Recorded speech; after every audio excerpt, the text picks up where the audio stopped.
Hi friends, welcome to Sri Vidya cooking vlogs.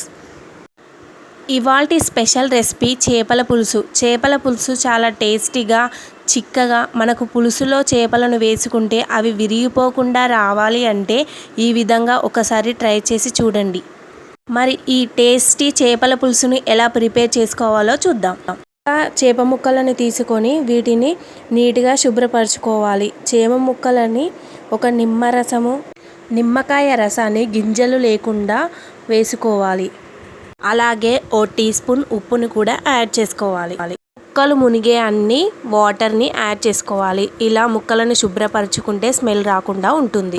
ఇలా ఉల్లిపాయను కాల్చుకొని paste చేసుకుంటే చారు రుచికరంగా ఉంటుంది. టీ స్పూన్ జీలకర్ర, ఒక టీ స్పూన్ మెంతులను వేయించుకొని పౌడర్ చేసి పెట్టుకోవాలి. చేపల పులుసును ఎలా ప్రిపేర్ చేసుకోవాలో చూద్దాం.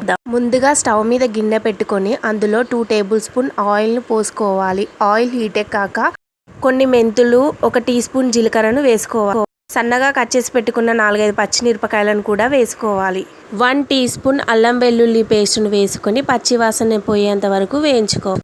ఉల్లిపాయ పేస్ట్ను వేసుకొని ఇలా పర్ఫెక్ట్గా కలుపుకోవాలి. ఇందులో 1 టీ స్పూన్ పసుపును వేసుకొని ఇలా పర్ఫెక్ట్గా కలుపుకోవాలి. ఈ మిశ్రమంలో చింతపండు రసాన్ని యాడ్ చేసుకోవాలి. ఈ రసం రోలింగ్ అండ్ బాయిలింగ్ అయ్యేంత వరకు మరిగించుకోవాలి. ఈ రసంలో 2 టేబుల్ స్పూన్ కారాన్ని యాడ్ చేసుకుంటున్నా. మీకు టేస్ట్కి సరిపడా కారాన్ని వేసుకోండి.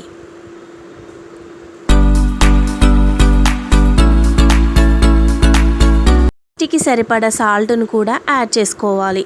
1 టీ స్పూన్ జీలకర్ర మెంతుల పౌడర్ని యాడ్ చేసుకున్నా.